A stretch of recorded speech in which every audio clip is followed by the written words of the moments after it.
Hello, everyone, and welcome to our third Open Edition live panel, Preserving Value, where we'll explore the best practices in restoration, conservation, and framing. My name is Sheena Carrington. I am the market editor at My Art Broker, and I am thrilled to be hosting this discussion today. And before we jump into our conversation, I'd like to start with us briefly considering a question of how we talk about the art market, where we often focus on numbers related to record-breaking sales or rising demand, shifting trends. But the question that I'd really like us to consider is what happens after an artwork is sold? How do collectors ensure that their investment stands the test of time? And that's where our conversation begins today. So at the core of today's discussion are two essential yet often overlooked aspects of collecting, and that is value and preservation. Whether you're a buyer or a seller, a work's worth, both its initial purchase price and long-term market potential, these are always key considerations. However, one of the most underestimated factors is safeguarding that value and how we preserve it, particularly when dealing with delicate mediums such as prints and editions. So proper framing, conservation, and long-term care are critical in ensuring that prints maintain both their aesthetic and financial integrity over time. Which leads us to the central question that we are going to aim to explore today, and that is, what are the best practices for ensuring that prints and editions retain their value for years to come? That is the focus of our discussion, and each one of our panelists brings a very unique and invaluable perspective to this topic. So without further ado, I am extremely excited to introduce the experts joining me here today for this panel. First, we have Greg Conn from the Urban Framer. Greg specializes in bespoke archival framing in urban and contemporary art. Greg has been an art collector for over 20 years. He started out collecting Banksy works when they were sold for a mere £100, which is unfathomable today. And from that, he has built a framing company from the ground up. I am also joined by Mhairi Boyle. Mhairi is a paper conservation specialist representing Artworks Conservation. Mhairi brings extensive experience in working with both historic Asian art and contemporary works, specializing in ethical restoration practices. We have Victoria Haddock. Victoria is a freelance conservation expert from Plowden & Smith, specializing in a broad range of artistic genres and has 10 years experience within the field. And lastly, but certainly not least, we have My Art Broker's very own Helena Poole. Helena is our sales specialist, and she has extensive expertise in the secondary market for prints and editions. Helena also has a very impressive understanding of how a print's condition impacts its value when it is brought to the market. So we have a very big group today, which is very exciting. And with that, I want to dive right in. And I want to start with a fun question, which I'd like to ask all of the panelists. I think this is an important question for our listeners, especially in that it will provide them an idea of the different types of artworks and genres that go into preservation practices and artworks that our specialists have dealt with. So Greg, we'll go over to you. What is the most fascinating or memorable artwork you worked with, and why did it stand out to you? There's a couple I can think of, but I think one of them, always been a massive fan of Basquiat. And he did an anatomy series in, I think, 1982. And we had one of those prints in. And it was, I think I've been discussing with my assistant why we wear gloves and why we touch the outside of the print. And it was kind of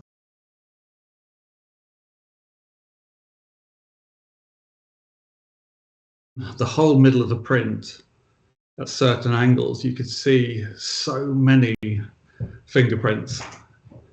And it was just that thought of, I think it'd been pre-framed, it'd been framed before. It's just that thought of whose fingerprints are on there.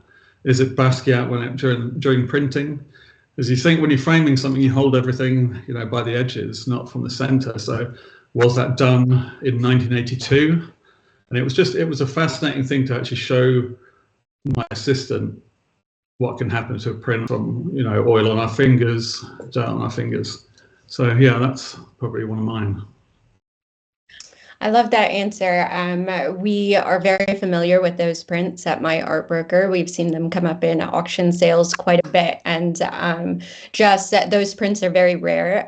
Basquiat having passed so early, they are one of the few that he's actually signed and actually carry some of his true artistic integrity. So I bet that was something really fascinating to see. Let's go to you, Mhairi. What is the most fascinating or memorable artwork you've worked with, and why did it stand out to you? Oh, I think you're on mute.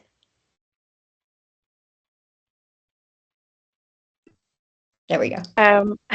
So I think I had too many answers for this question, because at the studio we have hundreds of artworks coming through each month. But I thought about this, and one of my favorite artworks that I've worked on in my current job was David Hockney's Home, which is a little lithograph, and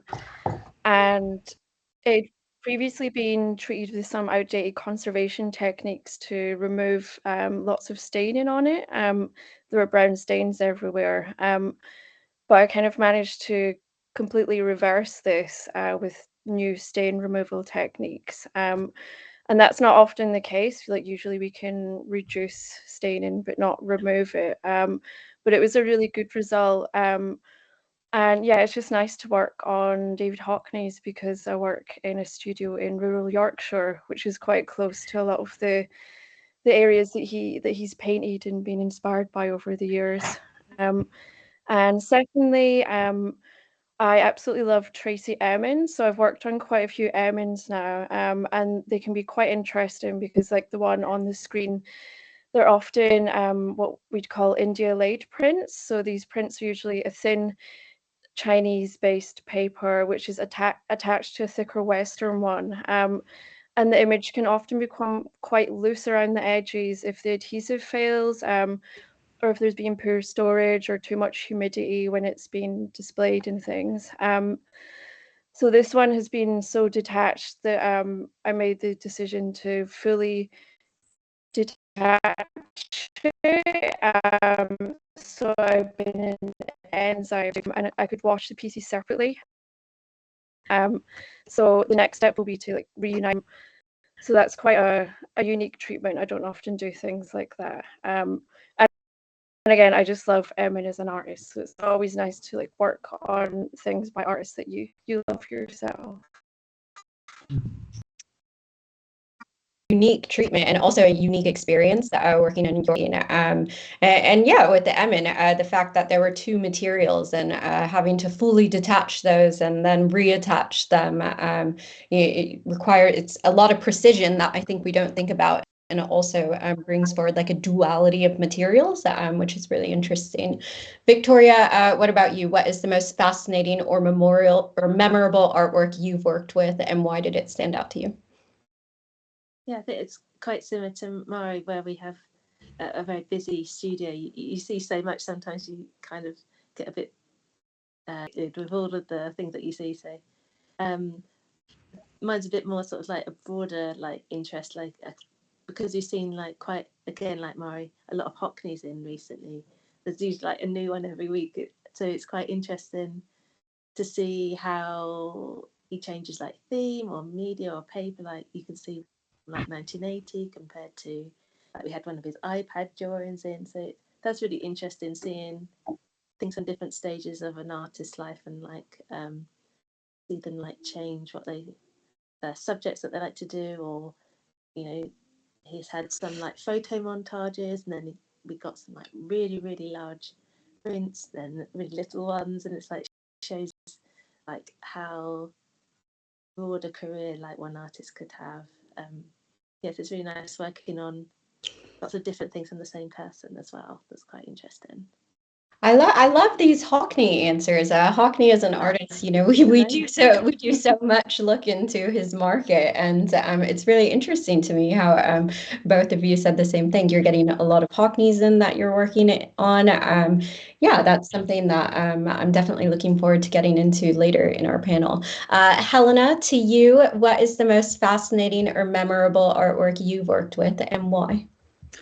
Yeah, I mean, I think over a career in the art world, you encounter so many kind of different fascinating pieces. And I was thinking about this, and I was thinking about what in particular kind of works on paper have been most striking. And probably for me, there was a piece which I encountered back in 2023, which was Jenny Savile's Shadow Study, which is a huge work on paper. It's oil on paper. It's over 2 meters by 1.5 meters. And just for me, you're standing just so up close to it, and all of a sudden you've got this, you just can really see kind of this kind of unwavering depth that she's able to capture in the gaze through the kind of the application of her pigment, and also these kind of very gestural and kind of humanistic mark making techniques. And with that, you know, when you're actually handling a piece like that and you've got it laid out perhaps on a table in front of you, and all of a sudden you're encountering this huge sheet of paper thick with the weight of oil, and all of a sudden you get a real sense of the actual kind of creativity and making process behind it in a way that you don't necessarily encounter when you're seeing something, you know, up on a wall or in a kind of a museum or gallery space. So yeah, for me that, and also I love Jenny Savile too. She's one of my favorite artists, and probably I think one of the kind of most skilled artists of the 21st century. So it was really fun to be working on one of her works. Love that. Huge exhibition of her coming up this year as well. Two things stood out to me.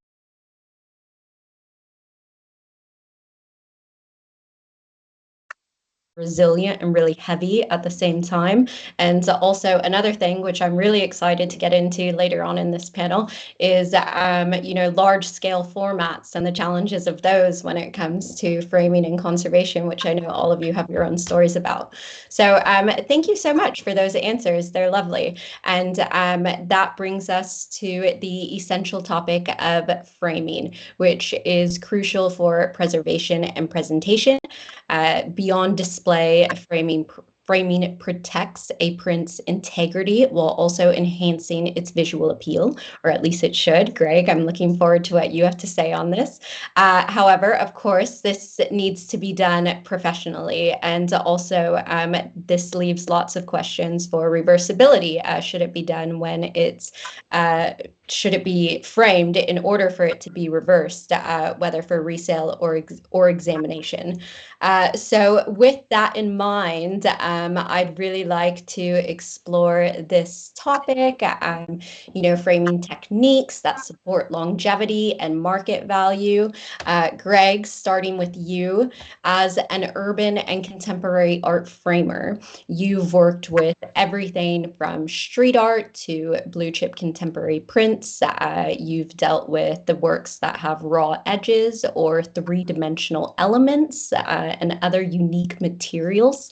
What framing techniques and materials are most effective for preserving these works, do you think? I would say probably 95% of our work we float mount. Okay.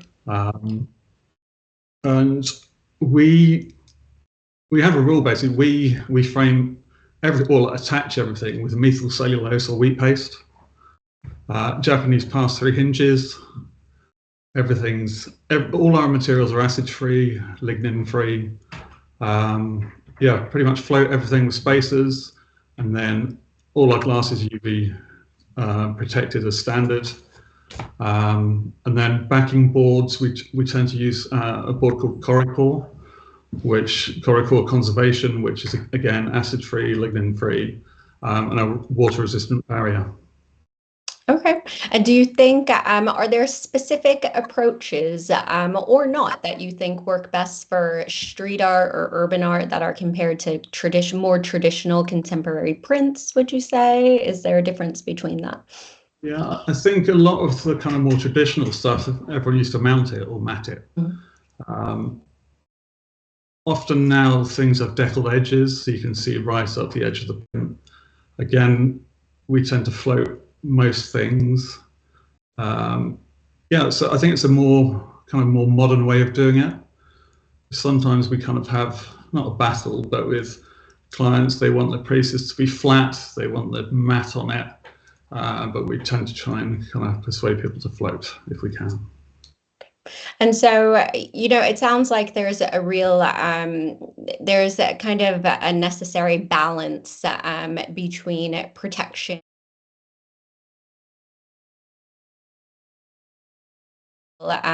when working with all sorts of materials, unconventional and traditional. Mhairi, you and I discussed the differences between museum conservation framing and the specific needs for private collectors that you probably deal with most, Greg. Mhairi, based on the materials Greg mentioned when it comes to framing, how do these choices align or differ from standards, do you think? Are there specific types of mounting, backing, or glazing used? How do these decisions impact long-term value? So museums often have a standard sizing system that they'll use, which can actually be quite challenging because you're trying to fit everything into the same size of frame rather than respecting the dimensions of the artwork, less space, whatever they need. And museums also tend to use plain oak frames most of the time, and they'll often use acrylic instead of glass to reduce risks of damage. The other thing museums sometimes do is we will usually tape the glass to either the frame or the backboard of the work to ensure that pests and things don't get in.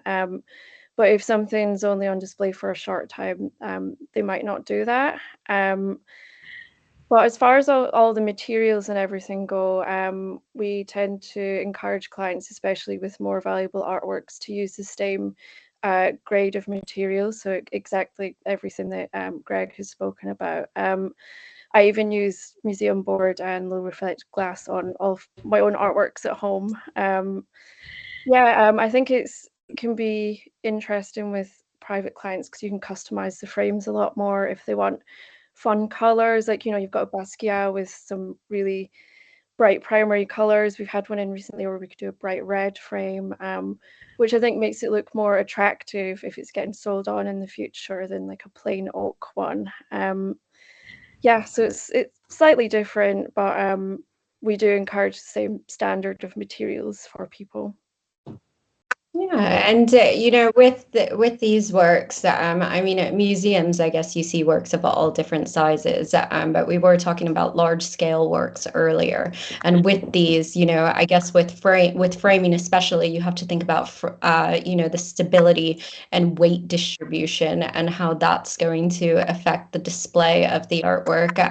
Victoria, perhaps you can expand on this a little bit. What unique challenges have you encountered with framing large-scale works, and what strategies or innovations, if any, have you found most effective in addressing issues like stability and weight, etc.? Yeah, it's definitely something that's very tricky and complicates things sometimes beyond even what you hoped it would be. So sometimes it will definitely take longer.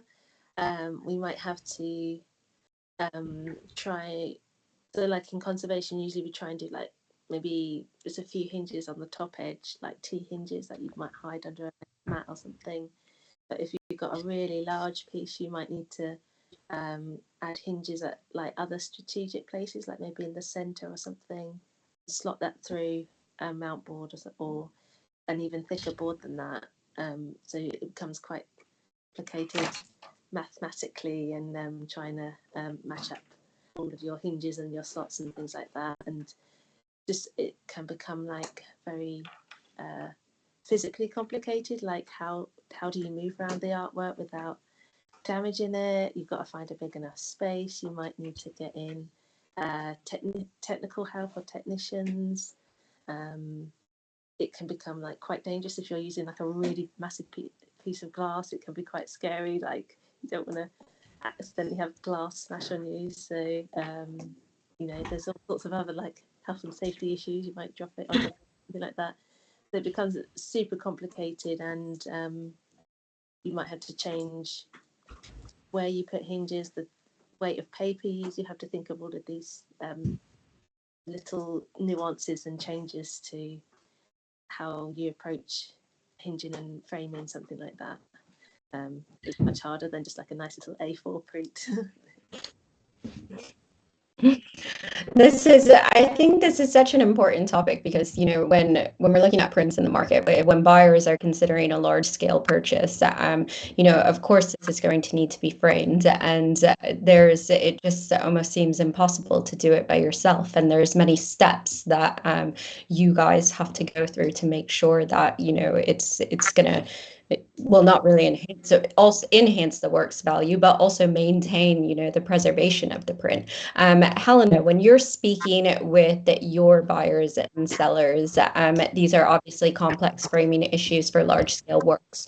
Do any of them consider these when they're thinking of a large-scale work, or is this something that they only think about afterwards? I think the framing options is definitely kind of something that they would consider. I would say that kind of it's always useful to understand how the work was previously framed. Often people, well, you know, when purchasing a new piece, like to reframe the piece so that which kind of suits the decor of their home. And so I think, you know, unless it's an artist frame or if the frame is integral to the provenance of the work, often people like to kind of, you know, as you say, perhaps do a red frame for something that hadn't been thought of before and kind of showcase something in a new way. But I think logistics wise, in terms of how best, I guess, to frame the pieces, we always kind of encourage people to use museum quality glass, and I think sometimes people don't realise, you know, the kind of the necessary logistics of it, but most people kind of have an idea and a sense in mind that they want to frame something, that frame a piece that can really, you know, in a way that really highlights the work and kind of brings out all of those elements that they love, and we typically kind of guide them on that through the next kind of stages of the process. Yeah. I have one more question on framing, Greg. I think if you want to take this one, what are the most when it comes to framing prints that collectors should know? If you could give our listeners any sort of advice, the golden advice, what would it be?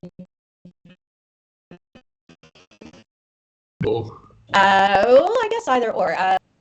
Let's be specific. If someone comes to you with a print, what's an unframed print? What is the golden rule of advice that they should do? To think about presenting. Sometimes people think first about costs. You know, it's not cheap. I think people struggle. Some people come in with £100 print and don't want to spend £400 or £500 on framing, which I get, but I think, you know, we've probably all seen works that were once purchased for £35 that have been framed cheaply, and now we have to kind of see and deal with the consequences. I think this is why we kind of frame everything the same, use the same materials, and just think about the future, how the piece is going to look in 5, 10, 20 years' time.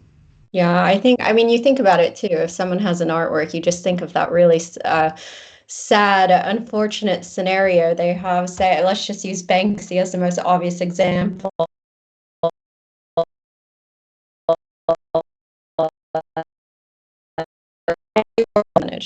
It's devastating almost. So yeah, I want to move on. I want to shift our focus to an arguably more complex topic. As I just said, we are constantly stressing that condition matters. Place this into context. If a print in poor condition comes to market, the print in better condition of that same edition will hold higher value. But there is also, I think there's a balance between natural aging and restoration in prints and editions, and maintaining the integrity of the work, as say you mentioned with the Basquiat you worked on, Greg. So this leads me to a broad consideration: how much intervention is too much? So I was hoping we could explore this topic a little bit more.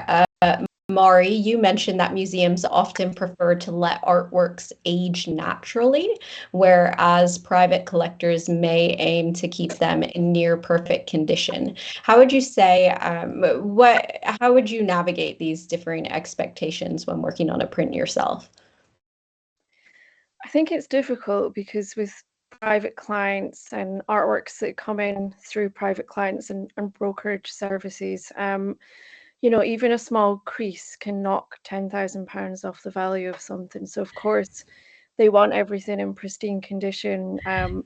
You know, if they want to preserve the value and resell it one day. But something that we try and remind clients of is that even though some artworks are called modern prints or contemporary prints, like they can actually be of quite an age now. So, you know, something that comes in that's from the 70s, it's over 50 years old now. And we're literally working on pieces of paper. Paper is fragile, it's flexible, it has movement, and it's very susceptible to damage. So, you know, in terms of treatments and things, we do a lot more of stain removal for private clients, so spot removal, brightening treatments. Yeah, we'll kind of take things to the next level without doing full restoration on things. But it is always nice. Like we had a client in recently with a huge Andy Warhol print that he came to collect, and he, you know, we did a little bit of work on crease removal, some infills of lost corners and things,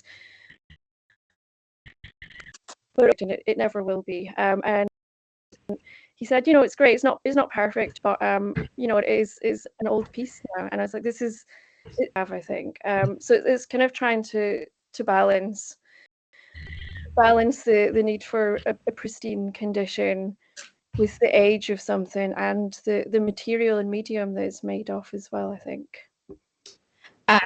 Yeah, and just to come in on that, like Mhairi said, you know, for certain Warhol works and things, if they don't have those markers of age, then it's actually kind of more of a red flag to us.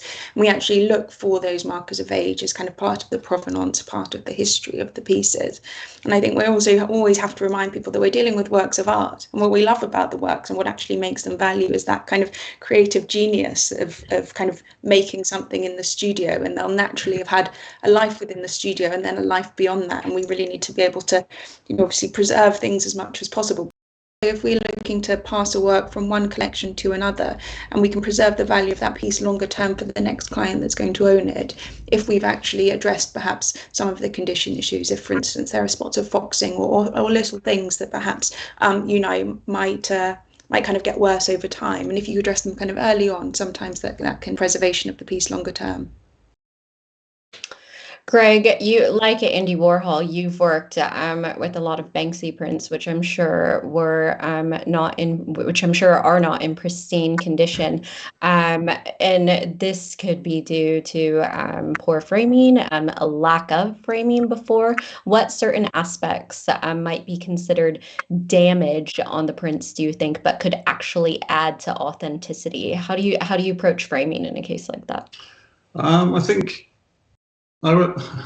First, I always find it quite ironic with street art that, you know, it's transient, it's on the streets, and then everyone wants such pristine kind of prints that are absolutely perfect. So I always find the irony in that quite funny. I think Banksy works, we get a lot of, as you say, ones that have been framed in kind of the old clip frames when they were £35 a piece. I think now that the more modern prints, people have kind of started realizing the importance of framing and keeping them in good condition. So you can kind of see that it's mostly the older original pieces of Banksy's we get that the condition's a lot worse. When the better printing he was doing with the kind of pieces with deckled edges, and they are now seem to be, for me, in better condition because people started realizing what framing was, not to spend 20 quid at the local shop to get a frame. Do you think that framing adds any value to Banksy prints? Have you had any specific cases like that? Can you comment on that at all? I think it should do. I think if it's framed properly, it should add value. I think there's confusion with a lot of kind of the word conservation and framing, where something can be acid free but not removable or self-adhesive. So I think people do get confused by it. So I think people are sometimes wary about buying things that are framed when they shouldn't be if it's done properly. And Victoria, how do you navigate, I don't know, but we're speaking about artist integrity. How do you navigate ethical considerations of restoring modern and contemporary prints while preserving their natural wear and tear? Yeah, sometimes it's really tricky because sometimes what the artist has done is actually causing the damage. Sometimes, you might have something that is in an original frame, and then you think, oh well, the artist has chosen that, but that frame's really causing damage. And how do we modify things to protect things a bit further? And we've just had one in today that has been a painting that. So it's not a print, but it's been stuck on a board, and now it's all like undulated. But I can see paint on the board, so like the artist did that, but that's what's causing the damage. So that's really difficult to balance our ethical ways of working, where we don't want to change what the artist intended or how things were intended to be made together. So you might have an artist that uses mixed media or found materials, and like they're not going to be perfect because they were never intended to be perfect. Even when it was first made, it didn't look perfection. And what is perfection? And that's a whole other question and things like that. So yeah, our conservation ethics will just let us do. We always try and do the minimum, and we always try to do something that's reversible or retreatable. So we're always a little bit cautious, and always trying to think, well, we want to do the minimum that does the best for the long-term stability of this piece. So we might draw the line where we might go with some things. And Victoria, Mhairi, and Greg, all of you have worked on artworks where the artist is either a lot. Oh, sorry. Technical issues, I think. I'll start over. All of you guys have worked on artworks where the artist is either alive or deceased. Does the decision to restore versus leave a work untouched, does that change depending on whether the artist is alive? Victoria, we can start with you. Yeah, it might change because there is a potential to get in contact with the artist and actually ask them directly, is it okay if we change this, or things like that. And you can maybe find out what materials they use, because sometimes maybe if they're experimental with what they use and now it's reacted strangely, that it's not necessarily damage. It's like some weird reaction in the paint or the mixture that they used. Or we've even had things that have probably maybe come straight from the artists.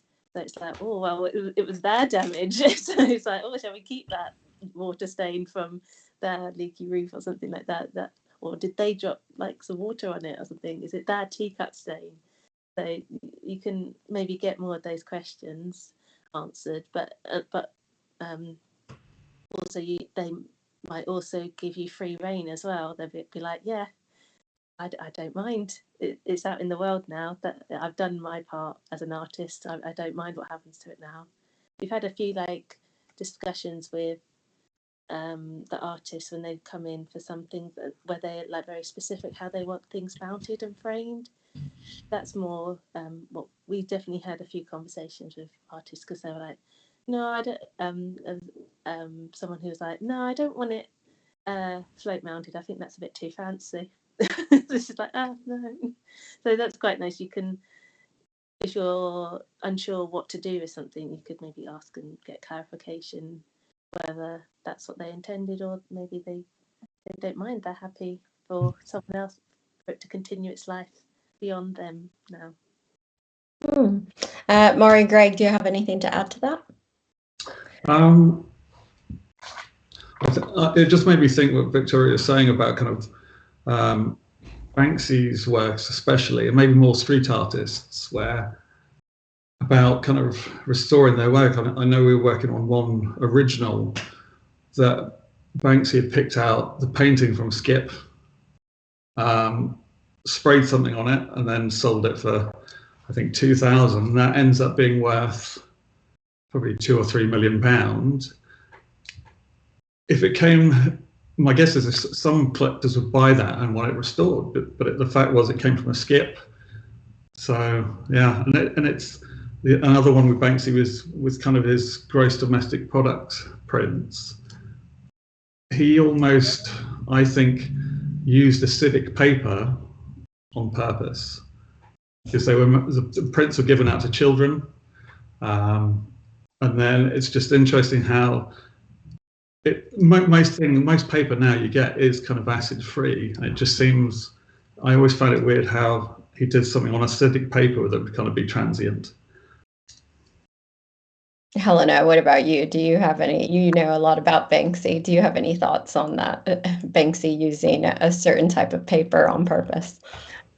I think that's also something which is quite interesting, because I haven't really kind of, there are certain kind of Banksy works which you kind of know are going to be in kind of probably kind of slightly kind of tricky condition, I would say, just due to kind of some of the medium that he's used and kind of what he's applied. The kind of the silver flags being one of them that are kind of often has been harder to preserve for many collectors over the years.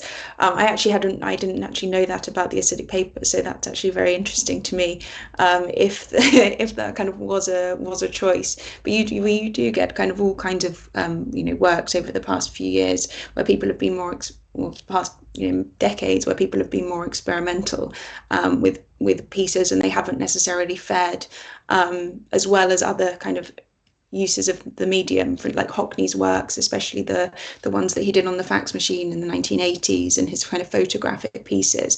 The inks used in those kind of 1980s processes have faded a lot more quickly than kind of other works, which he kind of even did around the same time, kind of, for instance, the lithographs and stuff. So I think some of it is kind of experimental, some of it's to do with kind of the nature of the amount you want to produce for that time, for the purpose of the piece. You're not necessarily going to spend a great deal on a non-acid free paper if it's just something that's meant to go out there and be transient and kind of enter the world for a short period. But obviously these have now become collector's objects, and people have kind of are looking to preserve them as much as possible, even if the intention was that they were just these kind of very fleeting and ephemeral kind of objects for children. I love that. Even the artist doesn't know the value or the market value, the trajectory that their prints will take. One more before we move on to our next topic. Mhairi, have you ever seen a case where a print was over restored, ultimately hurting its value or appeal? I think sometimes, so like we quite often will use mild treatments to brighten prints, so we can remove all of like a lot of or reduce more like staining from prints and things. But often you see prints where this has been taken too far in the case of older ones, where they just take on this kind of bright clinical look, which wouldn't have been the natural tone of the paper anyway. And sometimes this can actually backfire. So if certain solutions aren't rinsed out of a print properly, they can actually, the stains can come back, and they can come back a lot worse. So we have had one in recently where it was treated in the past, but yeah, the solution wasn't removed completely, and it came back. So I think it's, yeah, I think it's about I think, as Victoria was saying, doing the most minimal treatment you can to improve something and stabilizing it, but not taking it too far. And in terms of collectors and buyers and sellers, taking things to someone that's, you know, a reputable conservator as well. Something that we are always stressing here as well. And I guess something that as a collector, Helena, I'm sure you have these conversations all the time, but it's expensive. But I guess it's something that you just kind of factor into the cost of collecting artwork, especially if you want to see its value maintained. And especially considering how, you know, art, it is a passion asset. We always hope that, like, you know, collectors are going to have these for a while. So like anything, I guess you need to maintain that value. I want to move on though. This is something that I'm really excited to explore because I'm very interested in it. I'd really like to touch upon how different printing techniques and artistic materials influence the preservation and long-term value of a print. So, for example, I'll provide some context. David Hockney's latest works, which have been brought up, but these rely on digital printing methods, which I'm assuming requires a more modern type of paper. Then we have Warhol's layered screen printing, which involves a different application of ink on older paper stock. Then there are materials, which I've talked to all of you about, like diamond dust. Helena, I think you've called these movable materials, which I really liked. How do these unique materials interact with evolving paper quality? And what steps can be taken to maintain their integrity and value over time? Helena, do you want to start us? Yeah, and I think it's such an interesting one. As I was going at, I know we were speaking about kind of materials, I guess like diamond dust, but I'm particularly thinking of things like chalk and charcoal, which it's very hard to kind of affix them long term, and there will always be like a little bit of movement to them. And even with not just the materials used, but also kind of the paper itself, I think of kind of Banksy's work that are just kind of cut from pieces of cardboard. And a cardboard, if you're cutting it just with a knife, naturally little bits might kind of fall from it, and it's just a really interesting one to kind of know how best to kind of capture that. If there is a little loss, that's part of the artwork. And it's a really it's a kind of really interesting one in terms of, I guess, dealing it with both the preservation and framing. For clients, I try and have guide them on both of those kind of best options. But also, I think if there is a bit of movement, if there is a bit of loss, that's just a natural part of the artistic process and is inherent to the actual work and often the creation of the work. Often, smudges you can see later on, but they may have been, as we spoke about earlier, kind of actually created at that time, or fingerprints or whatever it might be. And we just have to kind of really focus on the fact that these are works of art and they're kind of the geniuses in their creation, and they're intended to be enjoyed, and we just have to kind of preserve them in whatever context we can. I'm really happy that we're highlighting all of this, especially related to prints and editions specifically as compared to originals, because, the common understanding is, and it's incorrect, is that, prints are a mere replica. They're a copy. There's no original artistic intent. But hearing all of your stories and, the intensive care that paper specifically requires, I think it really highlights, the inherent uniqueness to these prints, whether they're editions or not. Each one is inherently its own and requires a really special type of care. Greg, you've worked with Banksy, you've worked with other street artists. These artists have different techniques as well, screen printing, hand finishing, three-dimensional materials. How do these elements affect framing decisions? I think in terms of texture, kind of with chalk, stuff like that, we've got to be very careful of it kind of moving forward and sticking on the glass. We tend to, again, use spacers to keep everything as far away from the glass as possible. Our biggest bugbear is kind of, glittered prints, Damien Hirst ones. So, a lot of clients like them. you know, any little bit of speck in the frame, they'll bring it back. So yeah, glitter is, as you say, it's just part of it, but you know, some of them, the bottom of the kind of frame gets pretty full.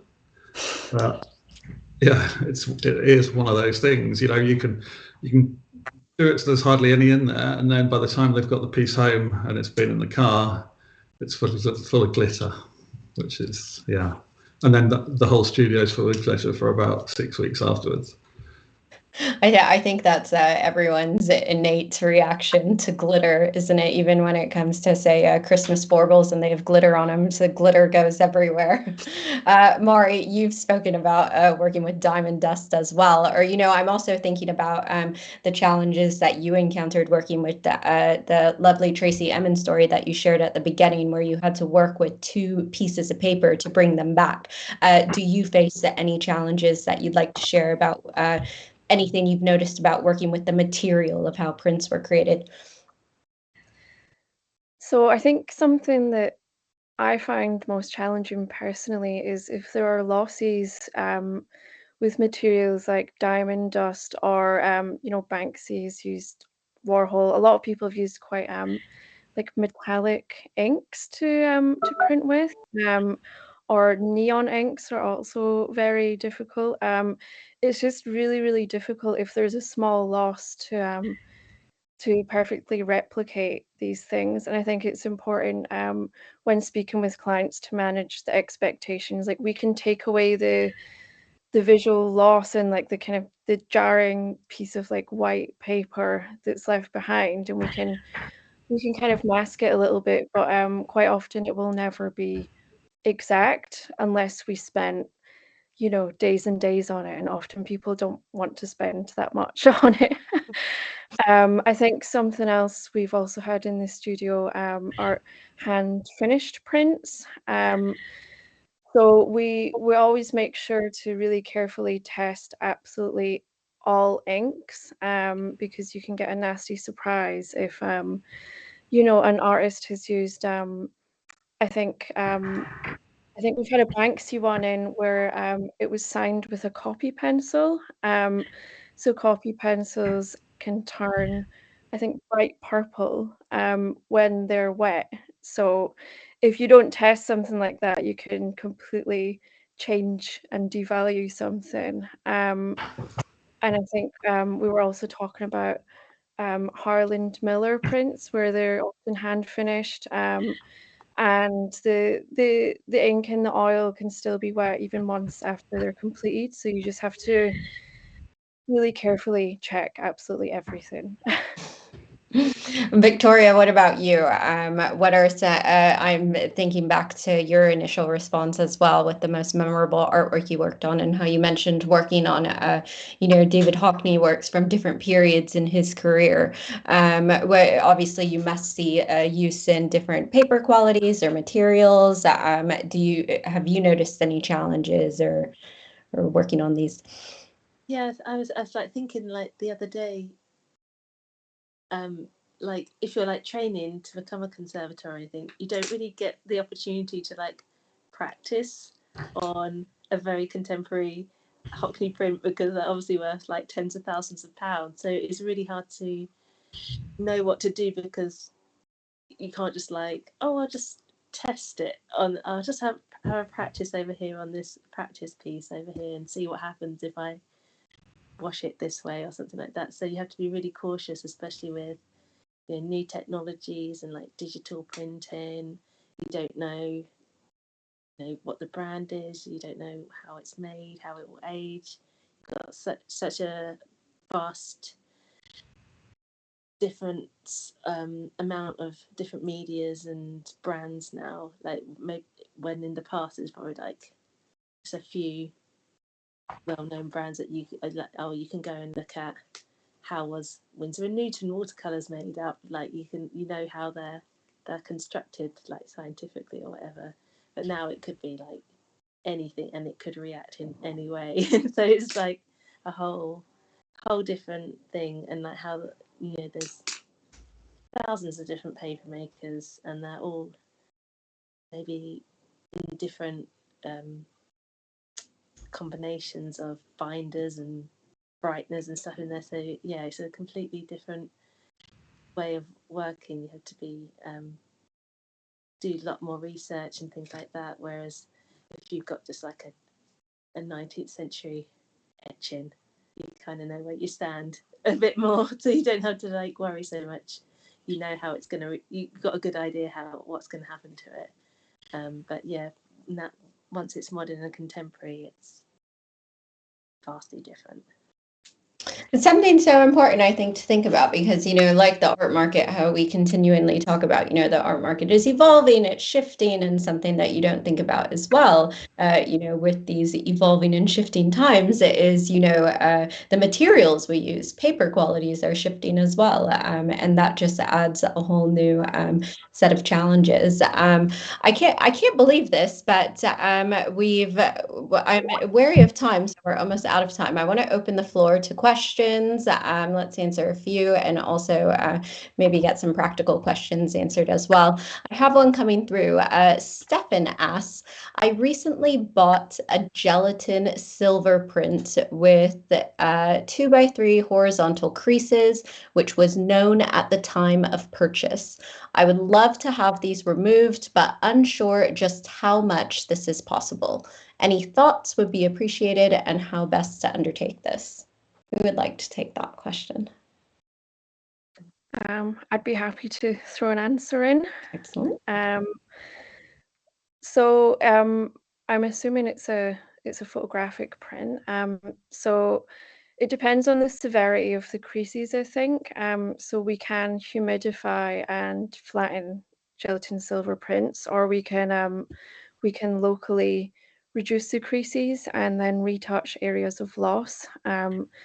Yeah, I think it just depends on the severity though. So it'd be worth taking it into someone or sending a photograph to see how bad it is. I'm getting another one. Are there signs a collector can look for to determine whether a print has been previously restored? Yeah, like Helena, maybe from a market perspective? Yeah, I mean, I think that there are some instances when you think, oh, that piece might have been restored, and often it might be, it might be overly bright if it's been kind of overly restored, and the paper might be very white, which kind of throws you off a little bit. But everything else, the provenance and everything does stand. Sometimes you can see on the back if they're, if tapes have been removed and perhaps have caused kind of some marks to the back of the sheet over time.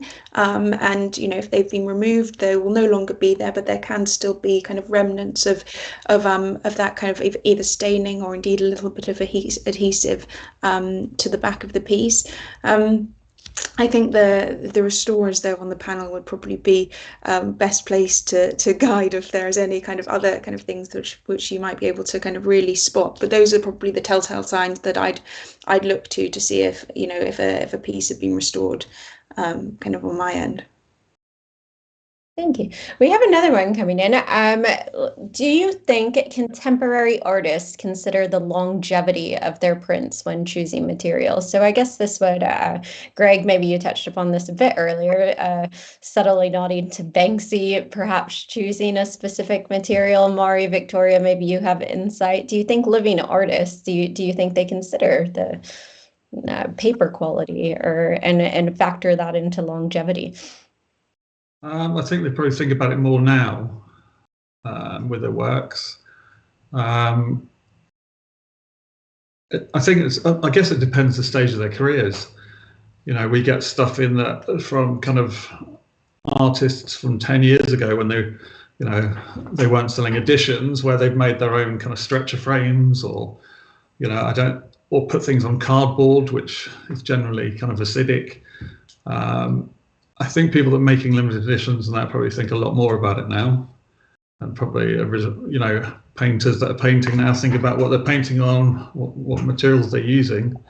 I think probably in the last 10-20 years maybe. I also think it's artist to artist, and it's the period of their life to the period of their life. I mean, we come back to David Hockney again being such an experimental printmaker, and he was kind of sending off these fax prints to his friends, and these were never intended for sale. They were fun things that were kind of very transient, exploring kind of the fax as a medium, the kind of the thin fax paper that would kind of be printed off of his friends' fax machines as he kind of sent these things around the world. And then later on, they've been kind of sold on the secondary market kind of at different prices. That's far outside the editions he was actually producing kind of at the time, the lithographs, the etchings and things that he was actually kind of publishing kind of at that period. So I think it kind of varies from artist to artist. Yeah, as you say, Greg, the stage of their career, and also kind of whether or not they're just playing around with something and it so happens that they are kind of a famous artist and these things kind of have value and really take off. I can't believe the time already. This has been fascinating. Thank you so much. I kind of want to end on one question for all of you, because I think your different perspectives would be really interesting. So collectors, they typically purchase prints, based on the artist or the image. It's the aesthetic appeal, emotional resonance, what have you. Where do you think condition ranks in this? Do you think it's possible, with the evolution of printing and conservation and educating people on these matters, do you think it's possible, all of you, that maybe condition will rank higher than aesthetic appeal? Or where do you see this very important art sector of preservation moving to in the coming years? I mean, I think it's a really interesting one when people are purchasing a piece, because I would always hope that people would approach it with a dual approach. You want something to be in, as good condition as possible, but you also want to kind of love that image, and kind of you need to kind of marry those two about finding something which is, and it's especially the case for kind of much older pieces, pieces from kind of the turn of the century, kind of, and kind of prior to that. But it's something that I think I just kind of see kind of an increasing kind of education of collectors, where people, they buy a piece and they immediately take it to their local, kind of their known restorer, and just have that condition report, have that kind of insight about kind of, this is the state that we've purchased the piece in, and this is how we're going to preserve it going forward. And I think it's kind of increasingly people are looking and really focusing on the condition alongside the actual kind of work and the image too. Mhairi, Victoria, do you guys feel the same? Do you see collectors coming to you immediately after purchase?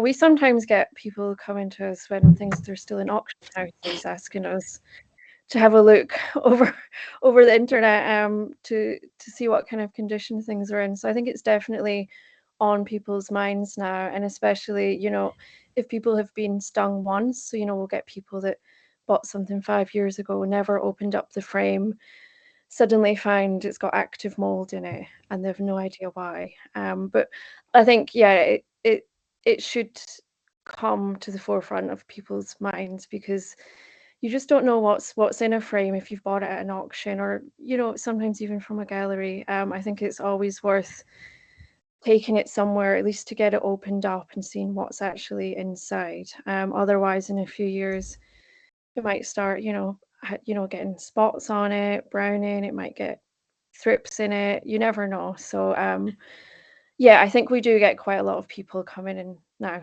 right after buying something or before. Victoria, Greg, final thoughts? Yeah, quite similar. We get sent off to various galleries and auction houses to create a condition assessment for clients if they're thinking about purchasing something.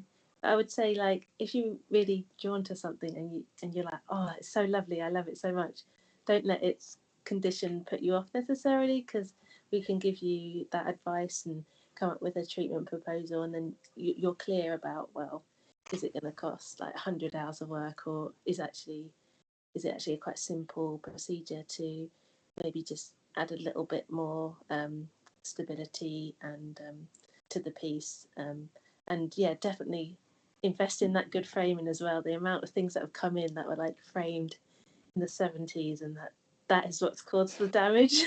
Or someone's used double-sided tape, or they've used masking tape and things like that. So really, I do recommend, if you do buy something, the condition can be affected by bad framing or storing it poorly. So having a conservator go and see something before, or maybe just after you bought it, can like really sort of put your mind at rest and give you a really clear answer, like if it's financially worth purchasing something. But yeah, if you love it and you're like, I need it in my house or whatever, then yeah, always ask those questions and don't put you off. Such an important role of the market. Greg, final thoughts? Yeah, just echo what everyone else has said, really. It's just kind of ask questions. If you love a piece, protect it. Take it to, restorers, or ask a framer to kind of deframe the piece. Yeah. No, it's everything that we stress. Well, it's everything that Helena stresses to clients every day, I'm sure. Make sure you keep your print in good condition. Victoria, Mhairi, I love how you both highlighted how, their works can be conserved. So it does present, a different sort of price bracket as well in the market. If you love a print and there's condition issues, there is the possibility for it to be restored, framed, etc., which I'm sure you explain to your clients on a daily basis, Helena. We are out of time. It's been so lovely chatting with you all. Thank you for taking the time to be here. We have some more questions coming through and everyone would be happy to answer them. So please do reach out to us, Greg, Victoria, Mhairi, Helena, and we would be happy to answer your questions further. So again, everyone, thank you so much for being here. And yeah, we'll see you next time. Thanks, Sheena. Thank you.